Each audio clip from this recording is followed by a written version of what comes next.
people of Earth, welcome to the Human Meme Podcast. I'm David Bowles, and today I want to discuss the direction of hope. And that idea leads the conversation about a book I've just published called The Two Letters, the Golden Record, the Desert Warning, and the Direction of Human Hope. I want to start with a red pen.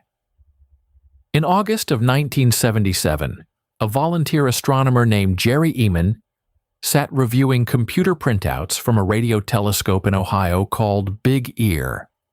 The telescope had been listening to the sky and printing what it heard as columns of numbers and letters, and most of every page was the quiet hiss of the galaxy.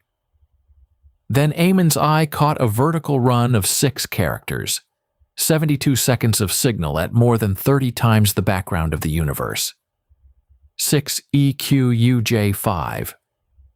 He circled the sequence in red and wrote one word in the margin. Wow. The signal never repeated. The day after it reached Ohio, Elvis Presley was found unresponsive at Graceland, and the country turned to a different grief. 4 days after that, a Titan rocket stood on a Florida launch pad carrying a machine named Voyager, and bolted to its side was a gold-plated phonograph record. That record is the first letter, 90 minutes of music, greetings in 55 languages, the cry of a newborn, and the sounds of the earth in sequence: laughter, fire, Morse code, a rocket rising, and near the end a kiss, and a mother soothing her child. Bach sits on that record surrounded by everything Bach never heard. A Bulgarian shepherdess named Valya Balkanska sings an outlaw ballad in a voice like a struck bell.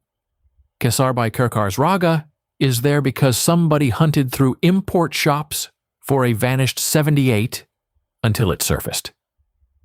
An ancient Chinese melody plays on a 7-string guqin, and Blind Willie Johnson hums "Dark Was the Night, Cold Was the Ground" into a Dallas microphone in 1927.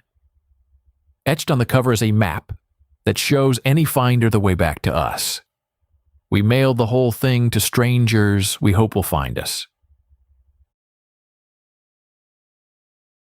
16 years after the launch, the government convened a different committee of imaginative people and handed them the opposite assignment.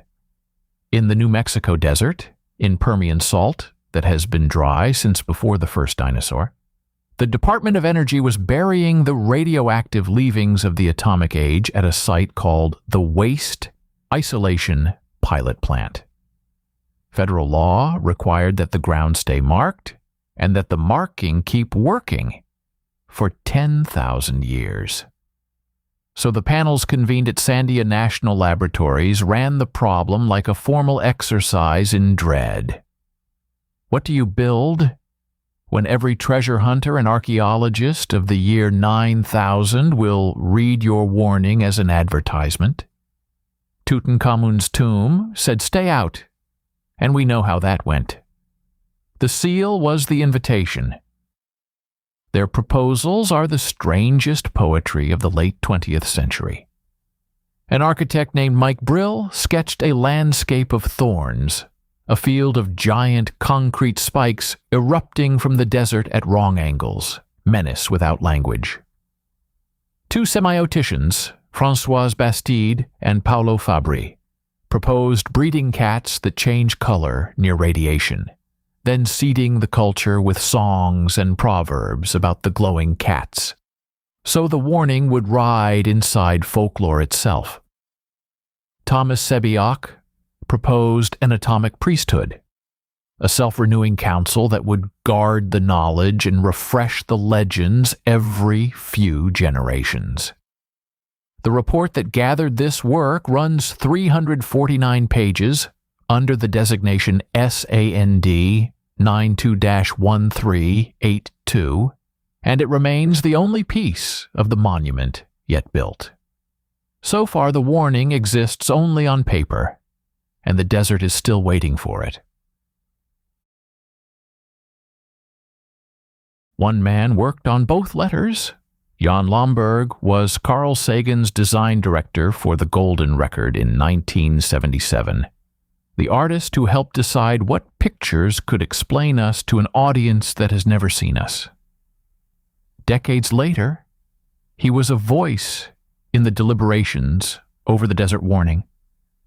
The same imagination pointed in opposite directions, and his presence in both stories is the hinge of this book, because the two letters are one subject. What a civilization writes when it writes past its own lifespan, and which direction it faces while writing. Part 3 of the book is called The Ledger, and it counts what each direction pays. One entry.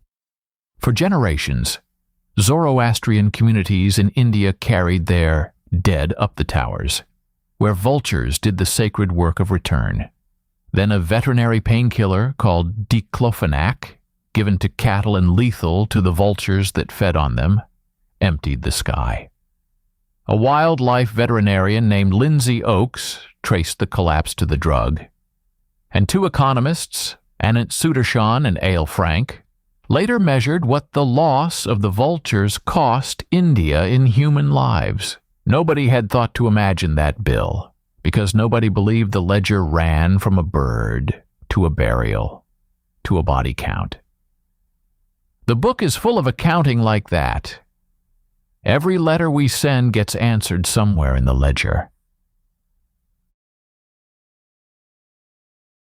The book runs from a lake in Wales, where Iron Age people mailed offerings downward for centuries, to the seed vault in the Arctic that has already answered its first withdrawal, to a clock being carved into a Texas mountain to tick for 10 millennia, to the last man on the moon kneeling in the dust of the Taurus Littrow Valley, to trace his daughter's initials, TDC, where no wind will ever touch them. The two letters is available now. The Kindle edition and the paperback are on Amazon, and the books page at bowlesbooks.com carries a free PDF edition you can download and read tonight. Everything I publish lives at bowlesbooks.com, and this show lives at humanmeme.com. Here is where the book leaves you, so I'll leave you there too. Voyager 1 is now nearly a full light day out, the farthest we have ever flung anything. And this November its voice will start arriving a whole day late. Its signature photograph, taken while leaving, was a portrait of home, the pale blue dot. It is still carrying the music. The Desert Warning is 349 pages in a filing system, waiting for its ground. One letter is on its way. The other is still being written. The prologue of this book is called Hope Has No Shovel, and the whole argument lives inside that title because hope is the tool we pick up when the shovel gives out. Somewhere past the edge of the sun's weather, a golden record is doing the only thing we ever asked of it. It waits. For the Human Meme Podcast, I'm David Bowles, wishing you a safe evening and a preserved tomorrow. Thanks for listening. Be a human meme.